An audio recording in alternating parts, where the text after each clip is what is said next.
ॐ नमो भगवते वासुदेवाय। ॐ नमो भगवते वासुदेवाय। ॐ नमो भगवते वासुदेवाय। नारायणं नमस्कृत्य नरं चैव नरोत्तमं देवीं सरस्वतीं व्यासं ततो जयमुदीरये। नष्टप्रायेषु अभद्रेषु नित्यं भागवत सेवया भगवतीरुत्तमश्लोके भक्तिर्भवती नैष्टिकी।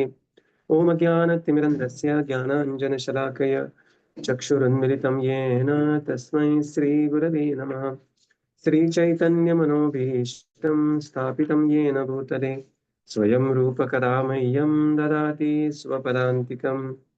नमो विष्णुपादाय कृष्णप्रेष्ठाय भूतले श्रीमते भक्तिवेदान्त स्वामीनिति नामिने। नमस्ते सरस्वते देवे गौरवाणी प्रचारिणे निर्विशेष शून्यवादी पाश्चात्यदेशतारिणे। जय श्री कृष्ण चैतन्य प्रभो नित्यानंद श्री अद्वैत गदाधर श्रीवासादि गौरभक्तवृंद। हरे Krishna Krishna Krishna Hare Hare Hare Ram Ram Ram Hare Hare. Hare Krishna, reading from Srimad Bhagavatam. By His divine grace, A.C. Bhaktivedanta Swami Srila Prabhupada ki jai. We are reading from Canto 4, Chapter 23, Maharaj Prathu's Going Back Home, Back to Godhead. So, yesterday we completed this beautiful section of Srimad Bhagavatam, that is Prathu Charitra. So, I want to spend a day with Maharaj Prathu. We can have more association of Maharaj Prathu. Next time we will visit will be almost after 8 years, right? So Prithu Charitra begins in the fourth canto, 15th chapter, and it goes on till 23rd chapter of fourth canto. So we know the 15th chapter is titled as King Prithu's appearance and coronation. So Maharaj Prithu appears at a very distraught situation. His own father, Vainya, because his father's mother was daughter of death personified. His father received the qualities from his mother, that is death personified, and Vena, he received qualities from his mother, right? And that is, he became death personified and extreme atrocities. Finally, the learned class, the priestly class, the devotees, they killed Vena when he was on the throne, and that very powerful verse, Hunkara Matrena, like that is the Hunkar of the great personalities. Vena was on the spot killed on the throne, right? So this is how one should never displease a devotee, right? And the contrast of this is vice versa. One should always try to please the devotee. So what, both the things are there. And this Vena is killed, and then there is, at least Vena was some kind of a king, although he was very notorious and bloodthirsty king. But still, there was some sense of law and order. But as soon as Vena is killed, all the rogues and thieves, they start plundering the citizens, and then what happens is a total loot of the people in general. People have become thirsty, people have become hungry. Seeing all this happening, even the Mother Earth withdraws all the supply, and there is a great drought which is going on for years, famine. And on this situation, the Brahmanas, they decide something needs to be done. Killing of the Vena was a one-time apad dharma for the Brahmanas, and they decide that apad dharma cannot become a regular dharma, right? Sometimes out of emergency we may do something, but it is not that every day is emergency. So they decide that although it is within their power to maintain the law and order of the state, they decide let not do that, and let us try to have another king. And by that time they come to know that the mother of Vena, she is being extremely attached to Vena. She did not perform the last rites. and the body of the Vena was preserved with suitable chemicals that it can be churned. Now, the Prabhupada writes in the purport that the science of churning the body, churning the dead body to receive and form, and give birth to the humans is yet unknown. Of course, now modern science is making some progress towards it. Stem cell therapy and other things like that. And these great Brahmanas, they began to churn the body of Vena, and from the body of the Vena, the churning the two arms of the king of the Vena, the male and female, appear. So before that, there is appearance of Bahuka.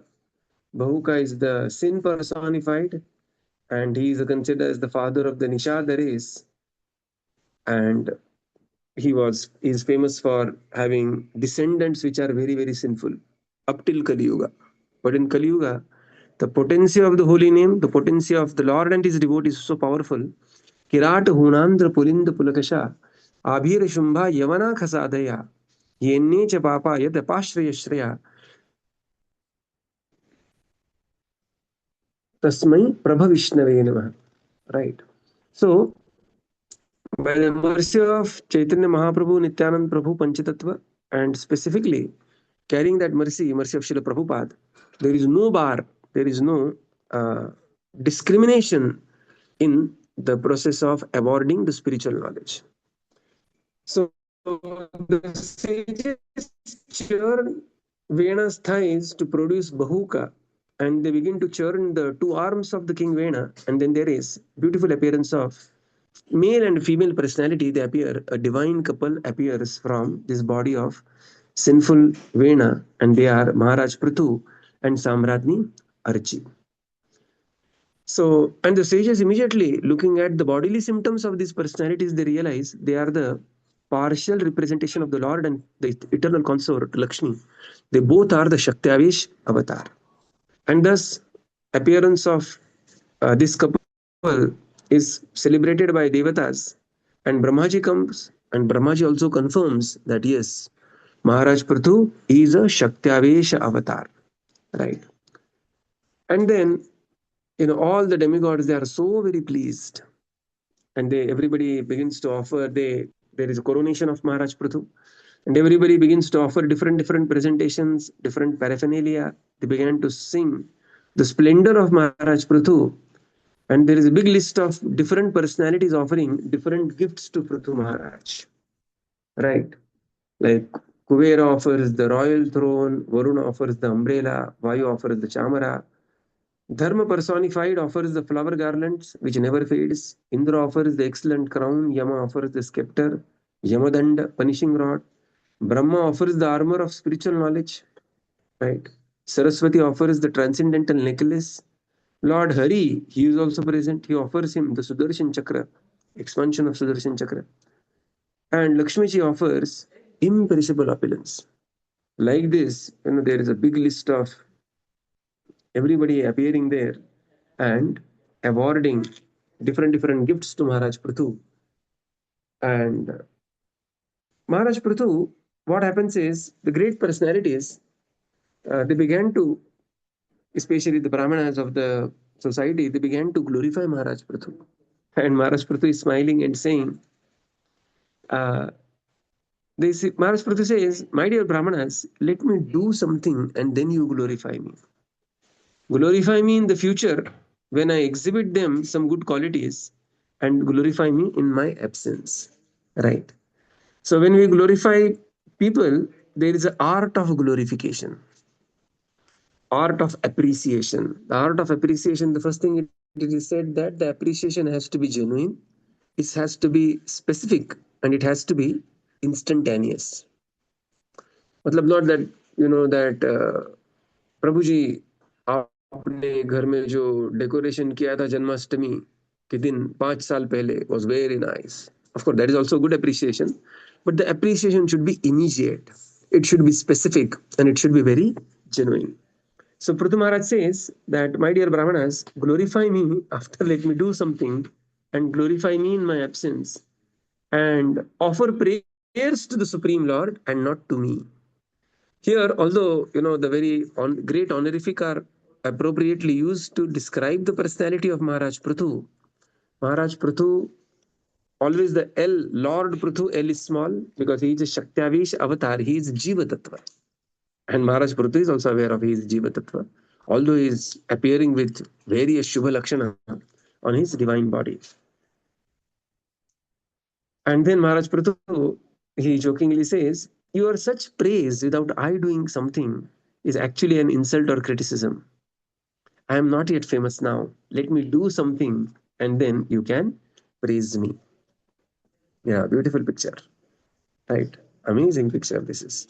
First time I am seeing this picture. Thank you, Mudit Krishna Prabhu. So this is Vena is, and you can see Bahuka from the thighs of Vena. It's being churned. Bahuka is being churned, and now they are churning. The arms of the Vena and the entire body of the Vena is being churned, and there you will see the personality coming ahead. Right. So this was the 15th chapter, and then not accepting this request or accepting this request reluctantly, the bards began to glorify Maharaj Prithu. They are very pleased with the humility of Maharaj Prithu, and they continue to glorify him, for they had the taste for glorifying the activities of the devotees. And they were also encouraged by the sages. So although Maharaj Prithu is saying, "Oh, don't glorify me," but here Maharaj and all the sages say, "No, no, no, you go ahead. Continue with your glorification." Is Maharaj Prithu. And thus King Prithu is being glorified. In the 16th chapter we are now. And here King Prithu manifests the different qualities of the Devata. There is a big list of the qualities and the praise dharma and acts like the Devata. His actions are compared with the demigods because they were so straightforward and bright in conjunction with the Shastra. And then there are various qualities of Maharaj Prithu. They are again being mentioned. So text 15 to 19 of 16th chapter, they describe various qualities of Maharaj Prithu. And then there is a prediction that this great personality, Maharaj Prithu, what will be his future activities. So when all this is going on, this is the 16th chapter, praise of King Prithu by the professional reciters. 17th chapter describes Maharaj Prithu becomes angry at earth. So, in a way, actually, the Prithu Charitra is over here only. But Vidura, he inquires. Vidura says, "My dear Maitreya Muni, what are those very specific activities which are glorified by these bards? Please explain to me in detail. I am not in hurry." And then, Maitreya Muni continues. And Maitreya Muni describes that when Maharaj Prithu was reigning, actually, when he was ruling the earth had withdrawn all the supply of minerals and the supply of all the greens within herself because of the atrocities of King Vena. And this made the citizens literally go starve. And people sometimes, see some Uganda children pictures where they are like, you can literally count every bone. So citizens were just like the skeletons moving around. And when Maharaj Prithu saw their condition, he took a great compassion on them. And these hungry citizens, they approached Maharaj Prithu and submitted their petition. And Maharaj Prithu contemplated for a long time and finally concluded that it is the earth that is the responsible for the starving. And Maharaj Prithu takes his very celebrated bow and begins to shoot at earth, and earth takes the form of a cow and she started running, and Maharaj Prithu is chasing Mother Earth in the form of a cow. So Maharaj Prithu chases Mother Earth everywhere, earth personified everywhere, and finally she turns to him, and earth says that you cannot just kill me like this. You are knower of a dharma, and I'm taking shelter of you, and you are famous for giving shelter to the devotees. You are merciful, I am poor. And not only that, I am sinless. And on the top of that, I am a woman. I am a woman and I have taken a form of a cow. So by all this, you are not supposed to kill me. And but Prithu is so angry. It is a very rare instance. Prithu becomes angry only two times, one here and other at Indra. And he says that despite offering your accepting your share in the sacrifice, you did not reciprocate. So Bhagavad Gita mentions that how devatas they are supposed to reciprocate with the human beings. Parasparam bhavayanto. Humans are supposed to perform the sacrifice. Yajnat bhavanti parjanyo. And after taking the oblations in the sacrifice, devatas are supposed to reciprocate. But here, you being a devata, Mother Earth, you did not reciprocate, although you accepted your share. And therefore, what I will do is that because my citizens are very hungry, I will cut you to the pieces and feed to my citizens. Look at the picture. Okay. So here, Prithu Maharaj is chasing Mother Earth. This is slightly later, this picture will come. And, uh, and then he says, a king can kill a cruel person because you are behaving so cruelly. A king can kill a cruel person. All your drama of taking role of a cow and everything is false. You are proud and you are an insane cow, and such cow can be killed. And Maharaj Prithu gives a tremendous reply like this. And then Mother Earth, she is the, when she sees the anger of Maharaj Prithu, she begins to offer prayers to pacify Prithu Maharaj. She says, my dear Maharaj Prithu, I am part and parcel of you. Being the creator, how can you kill me? Now you are the maintainer and not the destroyer. You are supposed to maintain the citizens. In a way, I am also your citizen. I know, being the Shaktavish avatar, you have your inconceivable plans and you have different varieties of the energies. I am not nourishing your progeny to rectify them from the evil ways because whatever I supplied, just like when the sun is a rogue, mother will guard the treasure from the hands of the son. Similarly, because your father was a rogue, Vena, and therefore I was just guarding all the treasures which are actually meant for the citizens from your father. It is not my fault. But if you kill me, you will lose your fame as being a charitable person. And this is how there is a discussion between Maharaj Prathu and uh, Earth personified. Right.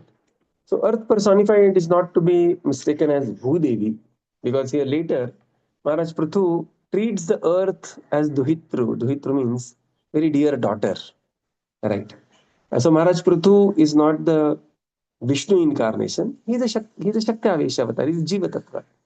And he's treating Earth personified as his own daughter. And this is the the beautiful relationship as a daughter and father. Like just like father is chastising the daughter, and again the conditions are quite severe that time. So this is chapter 17, where we have seen Maharaj Prithu becomes angry at Mother Earth. Then we come to chapter 18. Prithu Maharaj milks the planet Earth. Right. So planet Earth, Bhumi personified, she advises Prithu Maharaj how to milk. And and she says just like the cow will give the milk when the calf is present. Similarly, you can milk me in so many different ways, and you have to make a suitable calf, right? So because she has already seen Prithu is not still satisfied, Earth began to speak, and she said that by following the prescribed methods, anyone can achieve desired results and not otherwise. Although the condition is precarious, your citizens are just like skeletons. You are extremely angry, but there is a prescribed method to obtain desired result. Right? There is a prescribed method to obtain desired result. And then Earth, she begins to explain the reason behind hiding the seeds. That all the seeds, herbs, and the grains, they are being used by the non-devotees, devoid of the spiritual activities, and thus I am not being properly protected and respected by the kings. and therefore, and she has King Vena in the mind. And after the Vena, who was the ruling? All the rogues and thieves were ruling. And therefore, she says, I had actually hidden all this great treasure. But there is a way to take the seeds out by the standard method. Make me level to conserve the rainwater. And this is how, take the seeds out. She explains the standard method. She says that level the field and let there be water by the grace of Indra, so that the water will remain on the surface of the earth during the rainy season. And then this will be auspicious for all kinds of different food production. And then she advises Maharaj Prithu how to milk her. So Maharaj Prithu is very satisfied by these pleasing words, Priyam Hitam, beautiful verse that is 7 4.18.12. And he begins to milk, the Mother Earth. And Mother Earth says, just like the cow is very pleased when she sees the calf in front of her. By the affection towards the calf, the cow is very pleased and gives abundant milk. Similarly, my dear Maharaj Prithu, to milk me of different ingredients, make a suitable calf. And then there is a big list of who all became the calf and what was being milked and what was the pot. Prithu was the milkman, Swayambhu Manu became the calf, the hands were the pot, and the herbs and the grain seeds were obtained. The sages became the milkmen, they made Brihaspati into a calf. The pot were the senses, and the senses they accepted the Vedic hymns. Devatas, they became the milkman, they made Indra into a calf. Indra was here as a calf. And they had a golden pot to collect somaras, the nectar, the nectarine beverage at the heavenly planet. Then the Daityas, they are also part of, the progeny. They made Prahlad into a calf and they had an iron pot and they, milked liquor from Mother Earth. And like these Gandharvas, Apsaras, Pitaras, Siddhas, Kimpurushas, Yakshas, the birds, trees, mountains, they took their turn, made specific personalities into a calf, had a suitable pot, and they milked different things like different siddhis, the art of flying, the mystic power, delicious juices, minerals, so on and so forth. And then this is how Prithu developed a great affection for Earth as a daughter. So no enmity is eternal, right? We come back. No enmity is eternal. So just the previous chapter, Maharaj Prithu was extremely angry at Mother Earth. And now Prithu, he became very satisfied, very pleased the way Maharaj Prithu was. And he accepted Earth as a daughter. And then he established, and then there is further town planning by Maharaj Prithu. That Prithu made earth flat, founded many towns and cities, and cared for the citizens as a father. Prabhupada writes in the purport, there is a misnomer thinking that the town planning and city planning started in the European countries. No. In fact, if you read the history in more detail, London was established by the wealth of Indian merchants, right?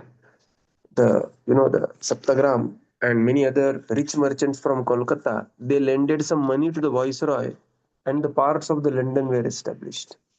So, so this is how we have seen the summary of three chapters here. Chapter 15, King Pruthu's appearance and coronation. Chapter 16, praise of King Pruthu by the professional reciters. Chapter 17, Maharaj Pruthu becomes angry at Mother Earth. And chapter 18, Prithu Maharaj milks Earth planet. These four chapters we have seen. We will spend one more day. So, is there any question or comment? You are most welcome.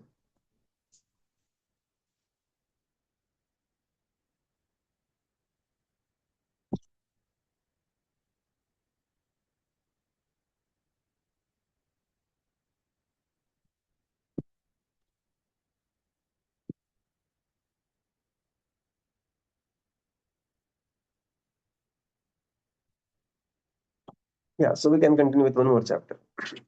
So we come to the next chapter now, King Prithu's 100 horse sacrifices. So Maharaj Prithu, for the welfare of his citizens, he begins his Ashwamedh Yajna. And it is like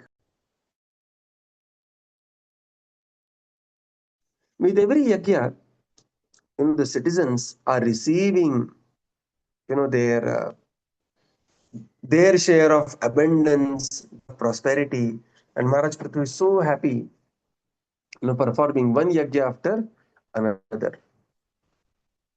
And Prithu, he begins the yajnas and he performs 1, 2, 3, 4, 5, 6, 7, 8, 9, 10, and continues up till yajna 99.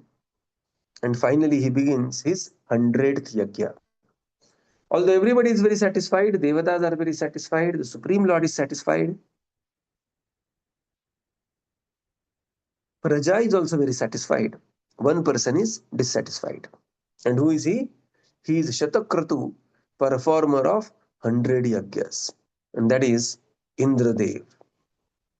Indradev begins to feel the heat and he feels that if Maharaj Prithu performs the 100th yajna, he naturally becomes qualified to become next Indra. He may dethrone me and therefore somehow or other I have to stop this yajna.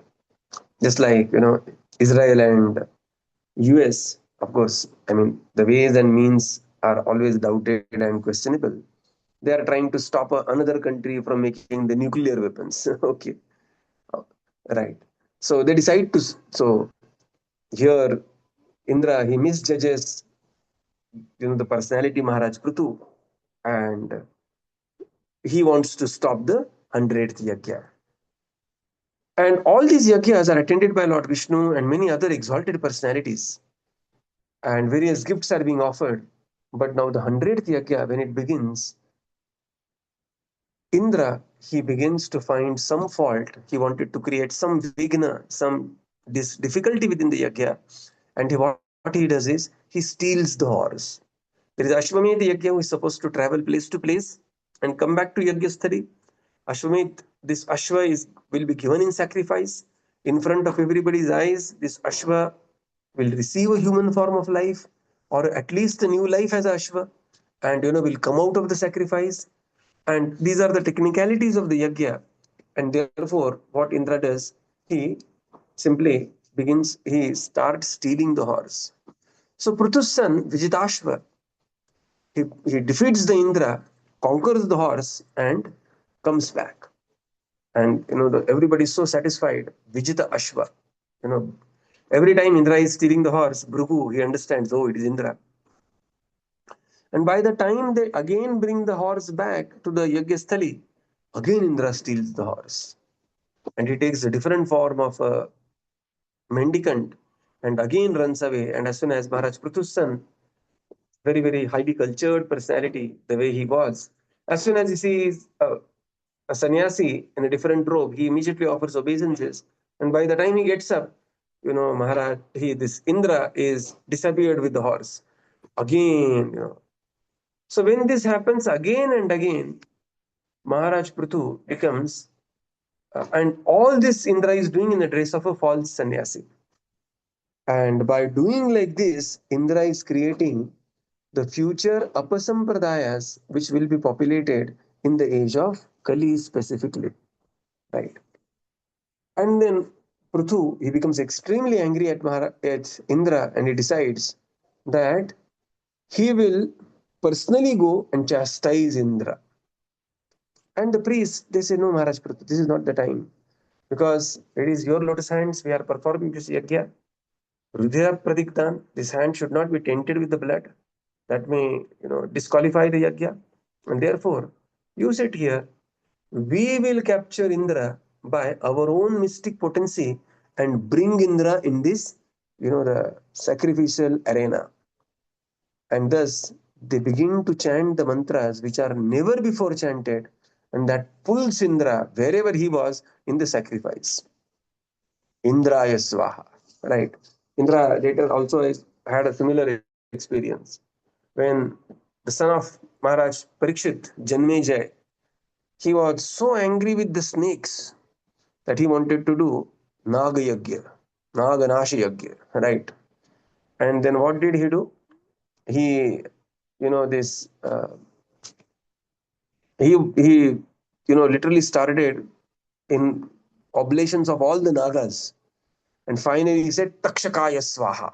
And then Takshaka is pulled, and Takshaka, he takes shelter of Indra, and he says that Indra, you have given me a promise that you will always protect me. Now protect me. And Indra protects Takshaka. And Janmeja says, I said Takshakaya Swaha, this Takshak killed my father. Takshak has to come. And the priests say, my dear Janmeja, my dear king, Takshaka is being given the support by Indra. Indra is supporting Takshaka. Because of Indra's prowess, Takshaka is being ruled. And then Janmeja says, if that is the case, Indraya Swaha. So Prabhupada writes that Abrahma Bhuvana Loka, any position in the material world, there will be problems. Even up to, Yastvendra Gopam Athavendra Mahosva Karma, Karma Nurupam Falabhajana Matanoti, Karmani Nirdahati Kintuja Bhakti Vajam, Govindamadi Purusham, Tamaham Bhajami. So when Indra is pulled in the sacrificial arena, Brahmaji appears and he stops Brahmanas from chanting the further shlokas. And Brahma appears and he reasons that Indra should not be killed like this. Indra is also a great personality. Indra is also, he's elder brother of Upendra. Indra is a great devotee. Indra is an administrative demigod. Indra is a great personality handling so many responsibilities. He is showing some tantrum, he is showing some conditioning, but he cannot be killed. And seeing between the two, between Indra and Prithu, Brahmaji knows Prithu is far more mature and advanced. And therefore he says, Brahma says to Prithu, he says, there is no need to perform any more sacrifice. Give up your ambition to perform the 100th sacrifice. Give up your anger. Accept this as the will of the Supreme and avoid spreading of the irreligion. You are appeared here to propagate the cause of the religion. Paritranaya sadhunam, vinashaya dushkritam, dharma samstharpanathaya. Right. But what is happening? Your yajna is becoming the cause of spreading of irreligion. Please, my dear Prithu, remember the purpose of your incarnation. And then Prithu Maharaj very happily accepts this request come instruction from Brahmaji, and he happily abandons 100th yajna, and everyone assembled there is satisfied. And far more satisfied is one more personality who appears in the next chapter, that is text, that is 20th chapter, Lord Vishnu's appearance in the sacrificial arena of Maharaj Prithu. So Prithu Charitra, there is a 3 times mentioned that Prithu Charitra is to be read 3 times. We have already read line by line. Of course, within the reading the line, we are already the revision. What we do is that again just read the parts of the purport. So we are again revising, and later we will again revise Prithu Charitra. So we will also read Prithu Charitra 3 times. One detailed, one synopsis, and one abstract, super short. So this is how we will also read Prithu Charitra 3 times. So we will conclude here and continue tomorrow. Srila Prabhupada ki jai, Gaura Bhakti Padrinda ki jai. Thank you, Prabhupada. Thank you, everybody. Hare Krishna. Hare Krishna. Hari Bol, Guruji. thank you, Prabhuji. Hare Krishna. Prabhupada. Thank you, Prabhuji. Hare Krishna. Hare Krishna. Hare Krishna Prabhupada.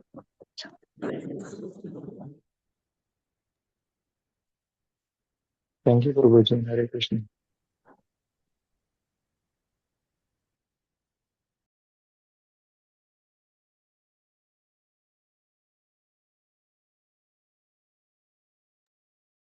Thank you, Prabhupada. Thank you, Prabhuji. Hare Krishna. Dandot Pranam.